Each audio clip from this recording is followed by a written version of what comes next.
Hello again, everyone. Welcome to Washington Gun Law TV. I am Washington Gun Law President William Kirk. Thanks for joining us. Behind me lies my hometown. I grew up here. It used to be one of America's great cities. There literally was no city in America better than Seattle, Washington. But that's not the case anymore.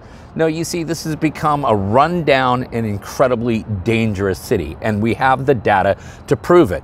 Now, the point we're trying to make is that the Washington State Legislature has been telling us for years that we need more and more gun laws to save lives.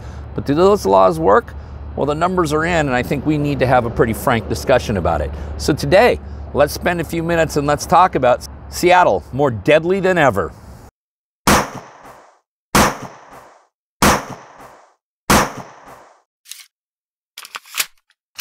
Okay, before we get going too far down the road, we're going down. Proud to announce that this video is being brought to you by Security Gun Club. That's right, Washington's premier indoor shooting facility is located right here in Woodinville, Washington.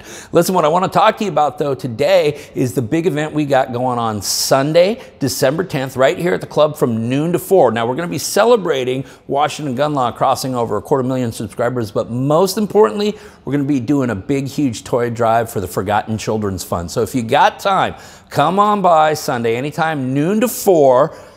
Price to get in is you got to make a donation for the kids here. So once again, everything we raise that day is going to go to the Forgotten Children's Fund. If you can't bring a toy, you want to just bring a cash donation, go ahead and do it. Remember, if you've never shot at the club before, you're going to have to come in early and do a safety briefing. So please, we hope to see all of you here. Let's help raise a bunch of good toys and money for the Forgotten Children's Fund. That's going to be Sunday right here at Security Gun Club, noon to 4.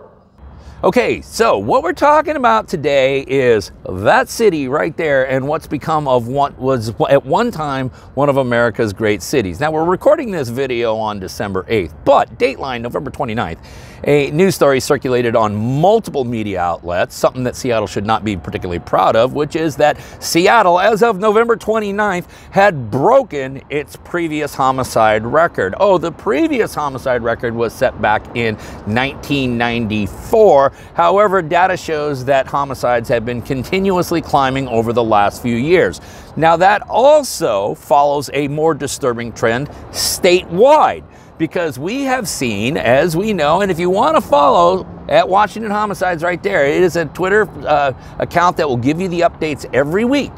Okay, but we are seeing an alarmingly increasing trend in violent crimes and murders throughout the state. And listen, this disturbing data, like I said, trends statewide. According to the Washington State Association of Chiefs of Police and Sheriffs, there were 325 murders statewide in 2021. However, in 2022, there were 394, a 17% increase. And any day now, we will be eclipsing that number for 2023 here in the state of Washington. Now, how can that possibly be?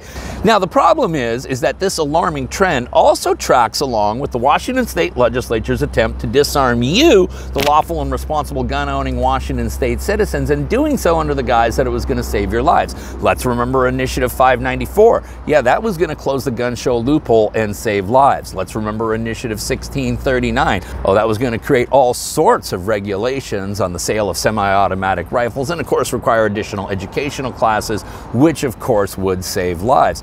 Let's remember just a couple of years ago, Senate Bill 5078. Oh, that was going to finally get rid of all those scary high-capacity magazines and save lives. Let's take a look at just this past legislative session, House Bill 1240, the assault weapon ban. Hey, what was that going to do? That was going to save lives. That's what the legislature told you time and time and time again, that these laws were necessary to save lives. But what does the data show? Well, the data shows that not only is Seattle breaking records for homicides, but so is the entire state of Washington. Now, you know what else is real interesting is if you track the amount of police officers that we've had on our streets and overlap that with the rising crime and especially homicides, well, you see a very interesting correlation. Listen, the bottom line is that so for many of us in the 2A community, we always say that gun control is not about the guns, it's about the control. That's true. And none of this is ever about saving lives, but rather about disarming you, the lawful and responsible gun owners. Don't believe me? You don't have to. All you need to do is take a look at the data. Listen, if you got any other questions about this or anything else related to what's left of our Second Amendment rights, you guys should know how to get a hold of Washington gun law by now. If you don't, that's okay. That information is right down there in the description box. Now, in the meantime, let's everyone remember that part of being the lawful and responsible gun owner, like we talk about all the time here, is to know what the law is in every situation, how it applies to you in any instance that you may find yourself. Until next time, thanks for watching. Stay safe.